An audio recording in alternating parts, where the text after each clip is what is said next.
Okay, we should return again to that our former discussion. तो मैं कह रहा था कि पायरुवेट जब सोर्स होता है ग्लूकोनियोजेनेसिस के लिए ग्लूकोज का, तो पायरुवेट यूकैरियोटिक सेल में माइटोकॉन्ड्रिया में ट्रांसपोर्ट होता है। वहाँ पे पायरुवेट का कन्वर्जन ऑक्सोलोएसीटेट में होता है because of reaction catalysed by pyruvate carboxylase, CO2 add होता है और 4 कार्बन वाला ऑक्सोलोएसीटेट बनता है। अब ऑक्सोलोएसीटेट कन्वर्ट हो जाता है मैलेट में with the reduction help by NADH plus H plus enzyme catalyzed. This reaction is a malate dehydrogenase और माइटोकॉन्ड्रियल मैलेट डिहाइड्रोजेनेस। अब मैलेट ट्रांसपोर्ट होके जाता है साइटोप्लाज्म में। यहाँ पे जो मैलेट होता है ये वापस रिकन्वर्ट होता है ऑक्सोलोएसीटेट में with the help of cytosolic malate dehydrogenase. Enzyme है साइटोसोलिक मैलेट डिहाइड्रोजेनेस। और जब ऑक्सोलोएसीटेट में से मैलेट बना था तो रिडक्शन हुआ था, लेकिन जब मैलेट में से ऑक्सोलोएसीटेट बनेगा तो ऑक्सीडेशन होता है, NAD प्लस कन्वर्ट हो जाता है NADH प्लस H प्लस में। अब ऑक्सोलोएसीटेट होता है ये इट अंडरगोज द डीकार्बोक्सिलेशन, और ऑक्सोलोएसीटेट का जब डीकार्बोक्सिलेशन हो जाता है तो फॉस्फोएनोल पायरुवेट जनरेट होता है और ये एंजाइम कैटेलाइज करता है साइटोसोलिक PEP कार्बोक्सीकाइनेज। एंजाइम है साइटोसोलिक PEP कार्बोक्सीकाइनेज और अल्टीमेटली ऑक्सोलोएसीटेट में से बनता है 3 कार्बन वाला फॉस्फोएनोल पायरुवेट। तो ये बात थी जब पायरुवेट प्रिकसर है ग्लूकोज का ड्यूरिंग अ ग्लूकोनियोजेनेसिस। मैं फिर से रिपीट करूं कि अगर पायरुवेट प्रिकसर है ग्लूकोज का ड्यूरिंग अ ग्लूकोनियोजेनेसिस तो पायरुवेट ट्रांसपोर्ट होकर माइटोकॉन्ड्रिया में जाता है, जहां पे पायरुवेट का कन्वर्जन ऑक्सोलोएसीटेट में होता है because of reaction catalysed by pyruvate carboxylase. Then CO2 is added.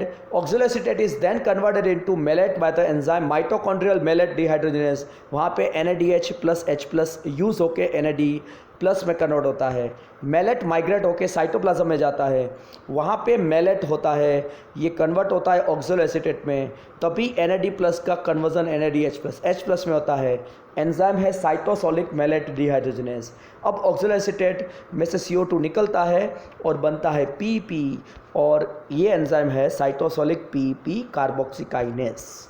चलिए, अगर यूकैरियोटिक सेल में पायरुवेट की जगह पे लैक्टिक एसिड, लैक्टेट जिसको हम बोलते हैं, ये अगर प्रिकर्सर है तो क्या होता है, लैक्टेट का कन्वर्जन पायरुवेट में हो जाता है with the help of lactate डिहाइड्रोजेनेस। आपको ये एंजाइम के बारे में पता ही होगा, हमने ऑलरेडी फर्मेंटेशन के वक्त डिस्कस किया हुआ है। और तभी NAD प्लस का कन्वर्जन होता है NADH प्लस H प्लस में। पायरुवेट अब माइग्रेट होकर माइटोकॉन्ड्रिया में जाता है, वहाँ पे पायरुवेट का कन्वर्जन होता है ऑक्सोलोएसीटेट में with the enzyme pyruvate carboxylase.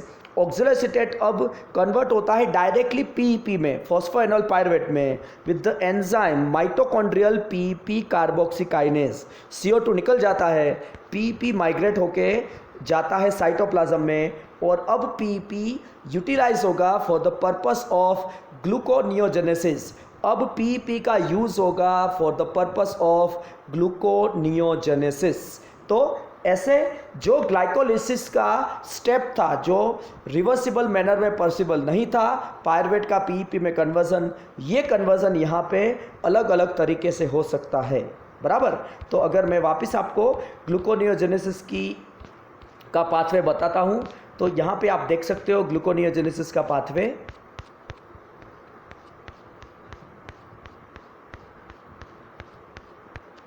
बराबर, तो ये वापस एक दूसरा ग्लूकोनियोजेनेसिस का पाथवे है।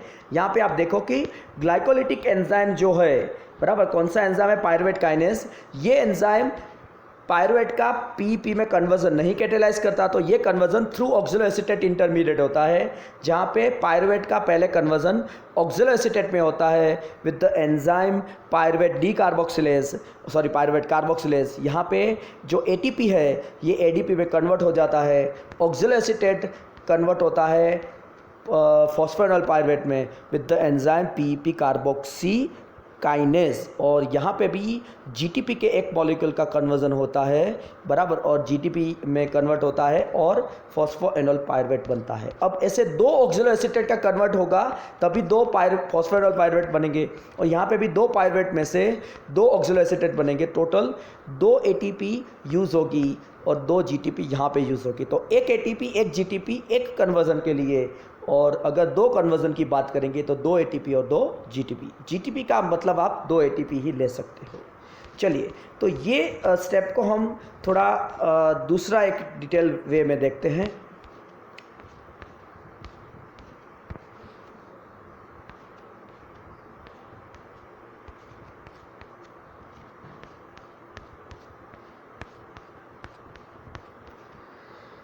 चलिए, तो ग्लूकोनियोजेनेसिस में फर्स्ट बैरियर था जो irreversible reaction glycolysis. It is surpassed by a separate reaction where pyruvate is converted into oxaloacetate and then oxaloacetate is converted into phosphoenol pyruvate। यहाँ पे टोटल हम कहेंगे 2 ATP यूज़ होगी, एक GTP के फॉर्म में, एक रियल ATP के फॉर्म में।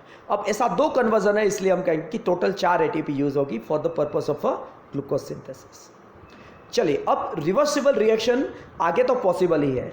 जैसे फॉस्फोइनोल पायरुवेट बनता है, ये कन्वर्ट हो जाता है 2-फॉस्फोग्लिसरेट में by the enzyme, glycolytic enzyme.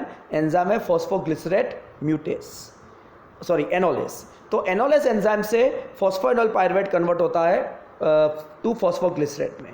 अब 2-फॉस्फोग्लिसरेट के दोनों मॉलिक्यूल्स कन्वर्ट हो जाते हैं 3-फॉस्फोग्लिसरेट में। एंजाइम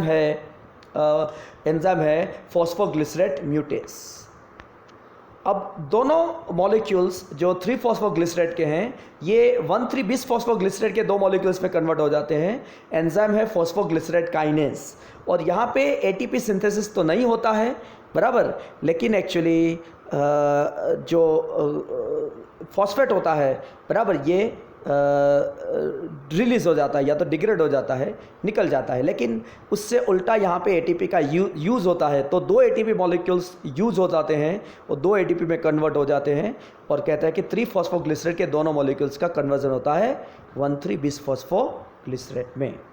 चलिए, मैं फिर से जाता हूँ रिवर्स रिएक्शन में कि हमने देखा कि पायरुवेट में से कैसे फॉस्फोइनोल पायरुवेट बना। जैसे ही फॉस्फोइनोल पायरुवेट बना तो ग्लाइकोलिटिक एंजाइम जो एनोलेज है, उससे ही रिवर्सिबली ये कन्वर्ट हो जाता है 2-फॉस्फोग्लिसरेट के 2 मॉलिक्यूल्स में।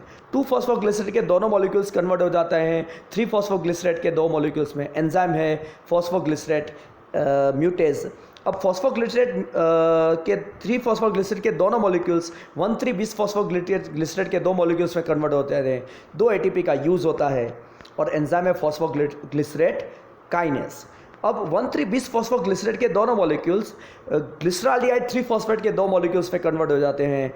एंजाइम है ग्लिसराल्डिहाइड 3-फॉस्फेट डिहाइड्रोजिनेज। यहाँ पे अब क्या होता है कि जो NADH होता है बराबर, ये NAD प्लस में कन्वर्ट होता है और 2 फॉस्फेट रिलीज़ हो जाते हैं।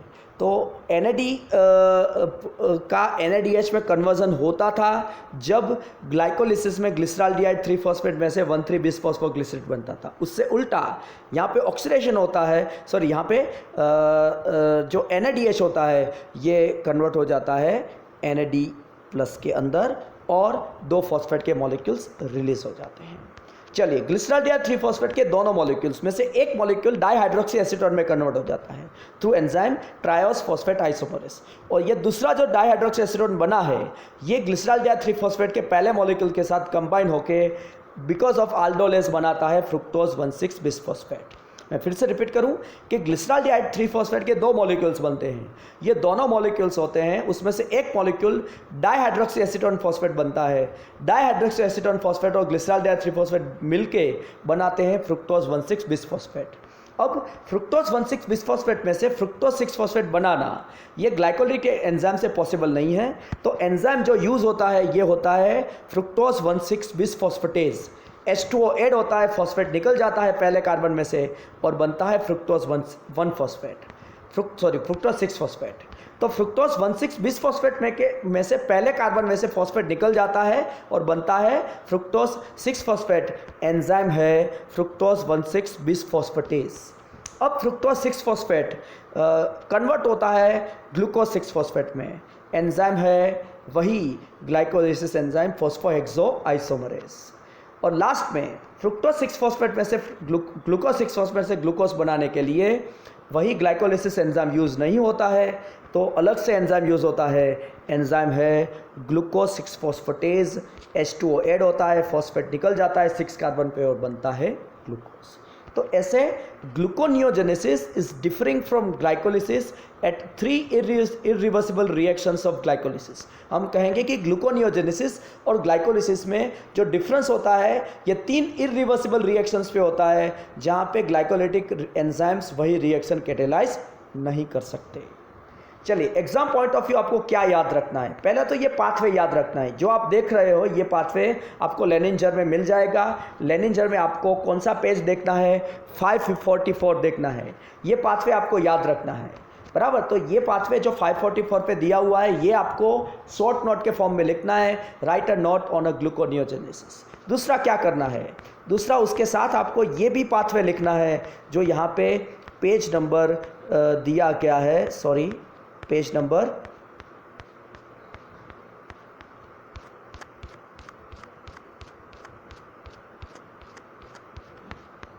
चलिए, तो पेज नंबर ये जो दिया है 547 पे, तो यहाँ पे जो पाथवे है ये भी आपको याद रखना है। तो 544 और 547 दोनों के पाथवेज आपको याद रखने हैं। चलिए, तो मैं आपको समराइज करके ग्लूकोनियोजेनेसिस वापस समझा रहा हूँ, और अगर आपको कोई डिफ़िकल्टी हो तो आप मुझे पूछ सकते हो, बराबर। तो ग्लूकोनियोजेनेसिस में आपको एमसीक्यू पॉइंट ऑफ व्यू क्या याद रखने हैं। तो एमसीक्यू पॉइंट ऑफ व्यू आपको याद रखना है कि कितने एटीपी मॉलिक्यूल्स का यूज़ होता है जब एक ग्लूकोज बनता है। तो एक ग्लूकोज बनाने के लिए टोटल 6 एटीपी चाहिए। यहाँ पे देखो, पायरुवेट में से आपको कन्वर्ट करना है ऑक्सोएसिटेट, तो 2 पायरुवेट का 2 ऑक्सोएसिटेट में कन्वर्ट होने के लिए 2 एटीपी चाहिए। 2 ऑक्सोएसिटेट में से 2 फॉस्फोएनल पायरुवेट के मॉलिक्यूल्स बनाने के लिए वापस 2 जीटीपी चाहिए, जो बेसिकली एटीपी ही है। तो यहाँ पे आपको वापस 2 एटीपी काउंट करने हैं। और जब आप 3 फॉस्फोग्लिसरेट में से 1,3 बिस फॉस्फोग्लिसरेट बनाओगे, ऐसे 2 मॉलिक्यूल्स का कन्वर्जन होगा, तो अगेन 2 एटीपी चाहिए। तो टोटल 6 एटीपी की रिक्वायरमेंट है for a synthesis of glucose from pyruvate molecules. तो पायरुवेट के 2 मॉलिक्यूल्स में से एक ग्लूकोज बनाने के लिए आपको 6 एटीपी चाहिए। अगर आपको ऐसा पूछा जाता है कि how many ATP are required from 1 pyruvate molecule in gluconeogenesis, तो आपको आंसर उसका हाफ कर देना है, 3 कर देना है। चलिए, दूसरा एमसीक्यू हो सकता है कि on in which steps of glycolysis are differing in gluconeogenesis. तो ग्लाइकोलिसिस के 3 कौन से स्टेप्स होते हैं जो ग्लूकोनियोजेनेसिस में पॉसिबल नहीं है। तो उसके आंसर में आपको याद रखना है कि 3 ग्लाइकोलिटिक रिएक्शंस है, glucose to glucose 6 phosphate, fructose 6 phosphate to fructose 1,6 bis phosphate, और PP phosphoenol pyruvate to pyruvate. ये तीनों स्टेप्स ग्लाइकोलिसिस के हैं, लेकिन ग्लूकोनियोजेनेसिस में डायरेक्टली पॉसिबल नहीं है। चलिए, ग्लूकोनियोजेनेसिस के एंजाइम्स जो डिफर है ग्लाइकोलिसिस से, तो पहला एंजाइम है, ये है पायरुवेट कार्बोक्सिलेज, एंजाइम है पायरुवेट कार्बोक्सिलेज। दूसरा एंजाइम है पीपी कार्बोक्सिकाइनेज। तीसरा एंजाइम जो होगा ये है फ्रुक्टोज 1,6 बिस फॉस्फेटेज, और चौथा एंजाइम है ये है ग्लूकोज 6 फॉस्फेटेज। ये 4 एंजाइम्स ऐसे हैं जो ग्लूकोनियोजेनेसिस के हैं, लेकिन ग्लाइकोलिटिक पाथवे में इन्वॉल्व नहीं है। मैं फिर से रिपीट करूं कि पहला एंजाइम, इसको हम कहते हैं पायरुवेट कार्बोक्सिलेज। दूसरा एंजाइम पीईपी कार्बोक्सिकाइनेज। तीसरा एंजाइम फ्रुक्टोज 1,6 बिस फॉस्फेटेज, और चौथा एंजाइम ग्लूकोज 6 फॉस्फेटेज, जो ग्लाइकोलिसिस में इन्वॉल्व नहीं होते हैं।